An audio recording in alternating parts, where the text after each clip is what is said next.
నమస్కారం సార్. నమస్తే. సార్ నిన్న జైల్లో పిన్నెల్లిని కలిసిన తర్వాత జగన్మోహన్ రెడ్డి గారు బయటకు వచ్చి ప్రెస్తో మాట్లాడారు. మాట్లాడుతూ చంద్రబాబు నాయుడు గారికి గట్టి వార్నింగ్ అయితే ఇవ్వడం చూసాం.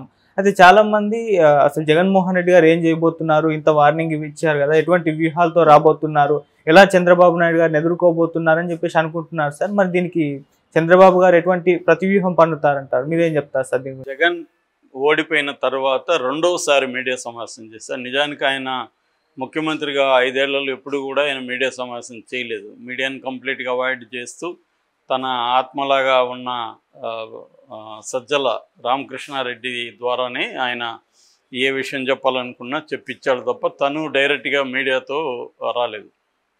ఒక రకంగా మోడీ ఆదర్శం. మోడీ కూడా ఎప్పుడు మీడియా సమావేశాలు పెట్టలేదు. అది మోడీకి అక్కడ చెల్లుబాటు అయింది, కానీ జగన్కి అది కూడా దెబ్బ తగిల వాటిలలో అది కూడా కారణం అనేది ఇవాళ విశ్లేషణ. సో ఏదేమైనా ఓడిపోయిన రోజు ఆయన వచ్చి ప్రెస్ ముందు కన్నీళ్లు పెట్టుకున్నట్టుగా మాట్లాడాడు. నేను ఎందుకు ఓడిపోయాను, వాళ్ళ ఓట్లు ఏమైనా వీళ్ళ ఓట్లు ఏమైనా ఇవన్నీ ఆవేదన తెలియజేశాడు. దాని తర్వాత ఆయన ఇప్పటివరకు మీడియా సమావేశం పెట్టలేదు. ఇప్పుడు నెల్లూరులో పిన్నెల్లి రామకృష్ణారెడ్డి నెల్లూరు సెంట్రల్ జైల్లో ఉన్నాడు. ఆయన్ని పరామర్శించడానికి నిన్న జగన్ వెళ్ళాడు. ఇప్పటి వరకు జగన్ బెంగళూరు భవనంలో ఉన్నాడు. అక్కడంతా సమీక్షా సమావేశాలు నిర్వహించడం అవన్నీ చేసి మళ్ళీ ఇప్పుడు జనంలోకి బయలుదేరుతున్నట్టుగా మనకు అర్థమవుతుంది. సో ఇప్పుడు నిన్న జగన్ ఏమేమి మాట్లాడాడు అని చూస్తే ప్రధానంగా ఒక రకంగా చంద్రబాబుకు వార్నింగ్ ఇచ్చినట్టుగా అనుకోవచ్చు. ఎందుకంటే నువ్వు ఏ విత్తు నాడితే అదే చెట్టు వస్తుంది అనేది కూడా చంద్రబాబుకు చెప్పాడు. అంటే నువ్వు హేట్ని వైలెన్స్ని నాడితే నీకు రివర్స్గా అదే వస్తుంది. సో నీకు మంచి అవకాశం ఇచ్చారు, దాన్ని ఉపయోగించి మంచి గవర్నెన్స్ చెయ్యి. అంతేగాని నువ్వు పాలిటిక్స్లో ఉన్నావు, నేను పాలిటిక్స్లో ఉన్నావు, రాజకీయాలు మాత్రమే చేయాలి ఇద్దరం. ఇట్లా ప్రతీకారం ప్రజల మీద లేకపోతే మా కేడర్ మీద మీరు ప్రతీకార చర్యలు పూనుకుంటున్నారు.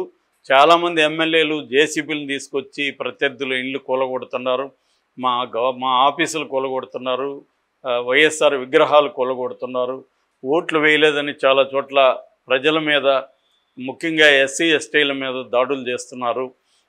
ఇవన్నీ నన్ను ఆయన చెప్పారు. అట్లాగే పిన్నెల్లి తను అమాయకుడు, యాక్చువల్గా అక్కడ రిగ్గింగ్ జరిగింది.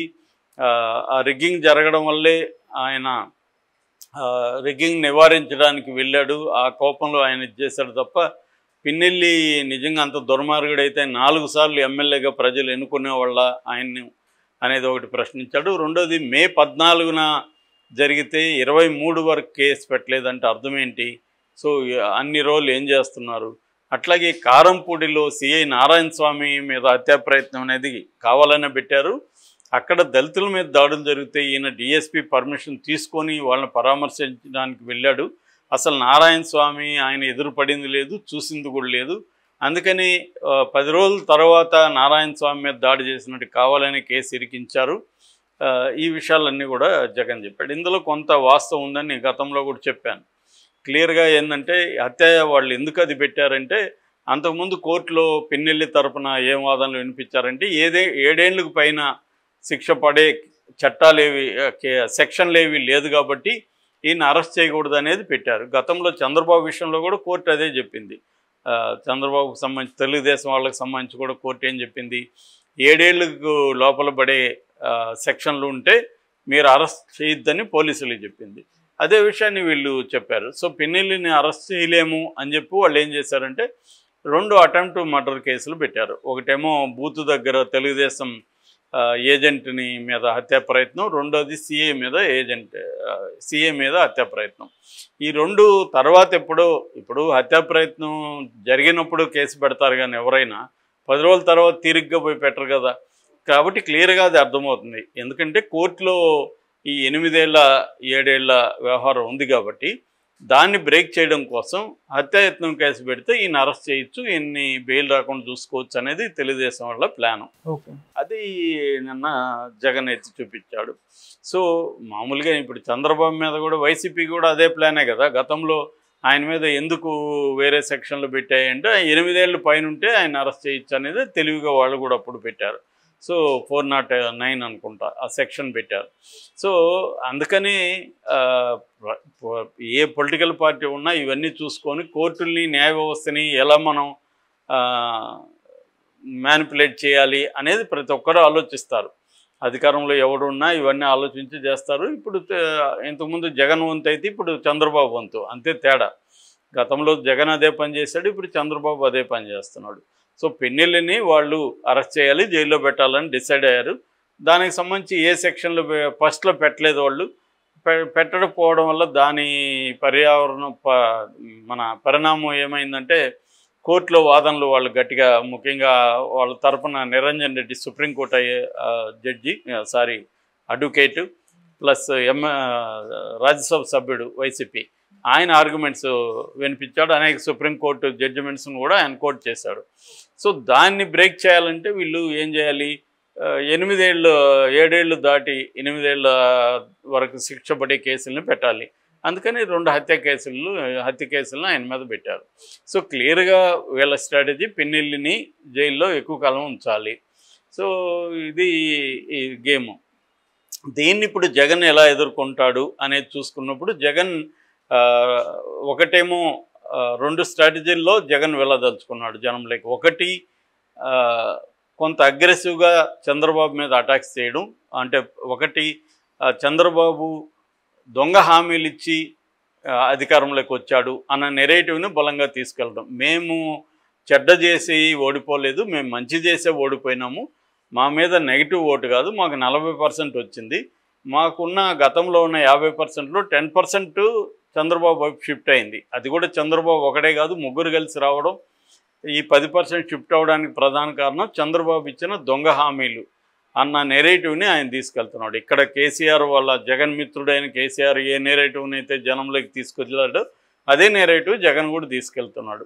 అంటే వాళ్ళు ఓపెన్గా ఇన్సైడ్లో ఆత్మవిమర్శ చేసుకొని ఉంటారు, మన వైపు నుంచి ఏమేమి తప్పులు జరిగాయి చేసుకొని ఉంటారు. కానీ అది ప్రజల్లో చెప్తే నెగిటివ్ అవుతుందని చెప్పి, సో చంద్రబాబు దొంగ హామీల్ని నమ్మి ఈ 10% చంద్రబాబు వైపు మొగ్గడం వల్లే చంద్రబాబు గెలిచాడు అనేది చెప్తున్నారు. అయితే కేసీఆర్ ప్రజల్ని నిందించాడు ఇక్కడ. వీళ్ళు అనవసరంగా మోసపోయారు, ఒక పాలిచ్చే గేదెను వదిలేసి ఒక దున్నపోతుని తెచ్చుకుని, ఆ పని జగన్ చేయట్లేదు. అక్కడ జగన్ ప్రజల్ని ఏమీ నిందించట్లేదు, కొంత మోసపోయారని మాత్రమే చెప్తున్నాడు. ప్రజలు నాకు ద్రోహం చేశారు అవన్నీ జగన్ మాట్లాడట్లేదు. సో ఏదేమైనా ఎసెన్స్లో ఇద్దరిది ఒకటే. అంటే మీరు దొంగ హామీలని నమ్మారు, నేనిచ్చిన నా నిజాయితీని మీరు నమ్మలేదు అన్న వర్షన్ అయితే జగన్ చెప్తున్నాడు. సో ఒకటి, ఈ ప్రభుత్వాన్ని 6 నెలలు టైం ఇద్దాం అనుకున్నారు కానీ అది నిన్నటితో స్టార్ట్ అయిపోయింది. ఆల్రెడీ అమ్మఒడి దానికి సంబంధించి పథకం పేరు కూడా మారింది. సో తల్లికి వందనం అనే పేరుతో డబ్బులు ఇస్తున్నారు. ఎంతమంది పిల్లలు ఉంటే అంతమందికి 20,000 ఇస్తూ ఉన్నారు. ఇప్పటి వరకు స్కూళ్ళన్నీ ఓపెన్ అయిపోయినా కూడా ఇవ్వలేదు అనేది జగన్ విమర్శన స్టార్ట్ చేశాడు. అంటే వీళ్ళ పథకాలు ఏవేవి అమలు చేయలేదో వాటి మీద పోరాటం ఒకటి. రెండోది, తెలుగుదేశం వాళ్ళు దాడులు కావచ్చు లేకపోతే అరాచకాలు కావచ్చు చేస్తుంటే దాని మీద పోరాటం, అట్లాగే కేసులు పెట్టి వేధిస్తుంటాయి దాని మీద పోరాటం 2. మూడవది, ప్రజల్లో సింపతి గెయిన్ చేయడానికి, చూడండి చంద్రబాబు మా మీద రెవెంజ్ మొదలుపెట్టాడు, ఇలా చేస్తున్నాడు చూడండి, నేనెప్పుడు ఇలా చేయలేదు అనే ఒక వెర్షన్ని జనంలోకి తీసుకురావడం. నేను ఈ 5 ఏళ్లలో మంచి చేశాను తప్ప నేను ఎప్పుడు చెడ్డ చేయలేదు, కానీ చంద్రబాబు చూడండి ఏం చేస్తున్నాడో అన్న దీన్ని జనంలోకి తీసుకెళ్ళి చేయడం.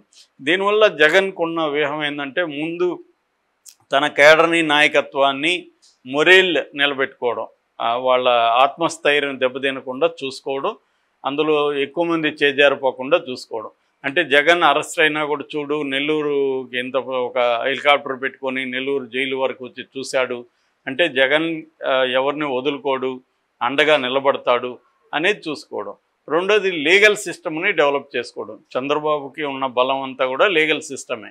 సో అలాగా జగన్ కూడా ఇప్పుడు లీగల్ సిస్టమ్ని బలపరుచుకోవడం, వాళ్ళ లీగల్ సెల్కి డబ్బులు కేటాయించడం, అదే పని ఇక్కడ కేసీఆర్ కూడా చేశారు. దాదాపు 10 కోట్లు లీగల్ సెల్కి కేసీఆర్ కూడా ఖర్చు పెడుతున్నాడు. అక్కడ కూడా జగన్ కూడా దానికి ఫండ్స్ కేటాయించడం, ఎక్కడెక్కడ ఎవరెవరు కేసులు ఉంటే వాళ్ళని పై స్థాయిలో వాళ్ళని డీల్ చేయడానికి ఒక నిర్మాణం ఏర్పాటు చేసుకోవడం, సింపతి గెయిన్ చేయడం. అంటే పోరాటం, సింపతి అన్న ఒక 2 మెథడ్స్ ద్వారా జగన్ దీన్ని ఎదుర్కోవడానికి సిద్ధమైనట్టుగా మనకు కనబడుతుంది.